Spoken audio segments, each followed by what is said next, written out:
월 1천만 원. IT 개발자 지옥의 유혹. 캄보디아 감금된 한국 청년들. 고수익 보장 미끼에 속아 캄보디아행 도착 즉시 여권 휴대폰 압수. 감금. 시아누크빌 KK 단지 등 철조망 속 범죄 단지. 24시간 무장 경비 감시. 실적 못 채우면 전기 충격 보이스피싱 투자. 사기 강요받는 현대판 노예 배우엔 중국계 거대 조직 삼합회 지목 현지 비호받으며 국제적 범죄 운영 외교 부경찰청 현지 공조로 수십 명 구출. 동남아 취업 사기 경계령.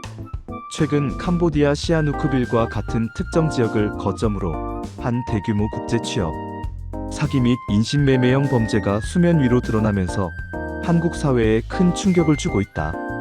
월 1천만 원 고수익 보장이라는 달콤한 유혹에 속아 캄보디아로 떠났던 20, 30대 한국인 청년들이 현지 범죄 단지에 감금된 채 폭행과 협박을 당하며 동포를 상대로 한 사기 범죄를 강요당한 사실이 속속 밝혀지고 있다. 간단한 컴퓨터 업무 덫으로 변한 코리안 드림. 사건의 시작은 페이스북, 텔레그램 등 SNS와 각종 온라인 구인구직 사이트에 올라온 미끼성 광고였다. 범죄 조직은 IT 개발자, 웹 프로그래머, 온라인 마케팅 및 CS 담당자 등 전문 직종을 모집하는 것처럼 위장했다. 이들은 월 500만 원에서 1000만 원에 이르는 고수익 보장, 왕복, 항공권 및 최고급 숙식 무료 제공 등 파격적인 조건을 내걸었다. 코로나19 팬데믹 이후 심화된 취업난 속에서 지푸라기라도 잡는 심정이었던 한국 청년들은 정상적인 해외 취업으로 믿고 이들의 제안에 응했다. 그러나 캄보디아 공항에 도착한 순간 이들의 꿈은 지옥으로 변했다. 공항에는 약속했던 회사 관계자가 아닌 건장한 남성들이 이들을 맞이했고 이들은 피해자들을 차량에 태워 특정 장소로 이동시켰다. 이 과정에서 조직원들은 신원 확인이 필요하다, 회사 방침이다라는 등의 이유로 피해자들의 여권과 휴대폰을 자연스럽게 압수했다. 철조망과 무장 경비. KK 단지의 충격적 실체.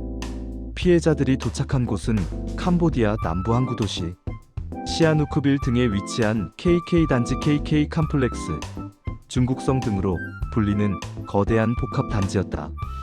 이곳은 외부와 완벽하게 차단된 요새와 같았다. 단지 전체는 높은 담장과 날카로운 철조망으로 둘러싸여 있었으며 입구와 곳곳의 초소에는 자동 소총 등으로 무장한 경비원들이 24시간 삼엄한 감시를 펼치고 있었다. 단지 안에는 주거용 건물 기숙사는 물론 식당, 편의점, 심지어 유흥시설까지 모두 갖춰져 있어 한번 들어가면 조직의 허락 없이는 한 발짝도 밖으로 나갈 수 없는 완벽한 감금 시설이었다. 피해자들은 이곳에서 수십 명씩 한 방에 배정받아 감시 속에 생활했으며 외부와의 소통은 철저히 차단당했다.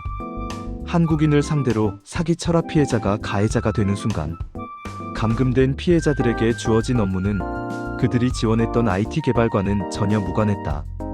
이들에게 강요된 것은 오로지 다른 한국인들을 상대로 한 온라인 사기 범죄였다. 조직은 피해자들에게 사기 범행 매뉴얼을 나눠주고 강제로 교육했다.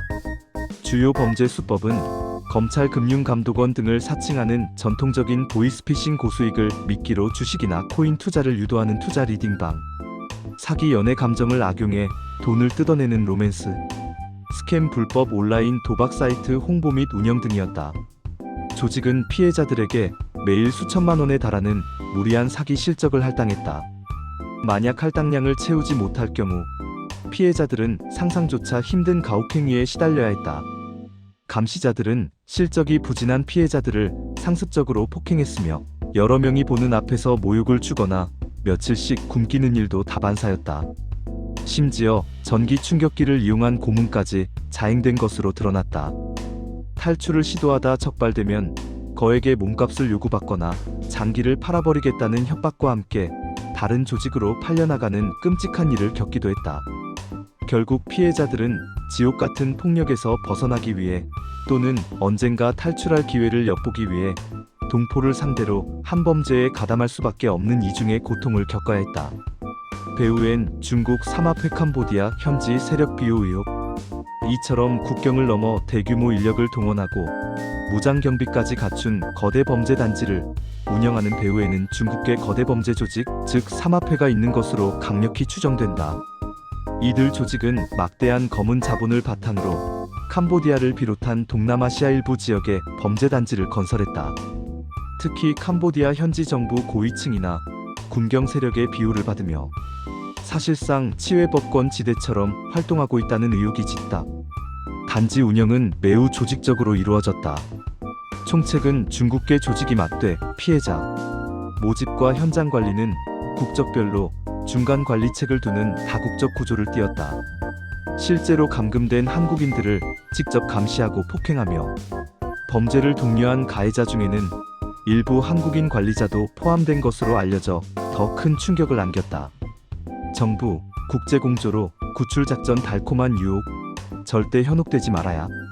사태의 심각성을 인지한 한국 외교부와 경찰청은 현지 대사관을 중심으로 캄보디아 경찰 당국과 긴밀한 국제공조를 펼쳤다. 그 결과 최근 수차례에 걸친 구출작전을 통해 해당 단지에 감금되어 있던 한국인 피해자 수십 명을 무사히 구출하는 데 성공했다. 경찰은 국내로 송환된 피해자들을 보호 조치하는 한편 이들의 진술을 토대로 현지에서 검거되거나 국내로 송환된 한국인 중간 관리책들을 상대로 강도 높은 수사를 벌이고 있다. 또한 이들의 상위 조직과 범죄 단지의 몸통이자 배후를 추적하는 데 수사력을 집중하고 있다.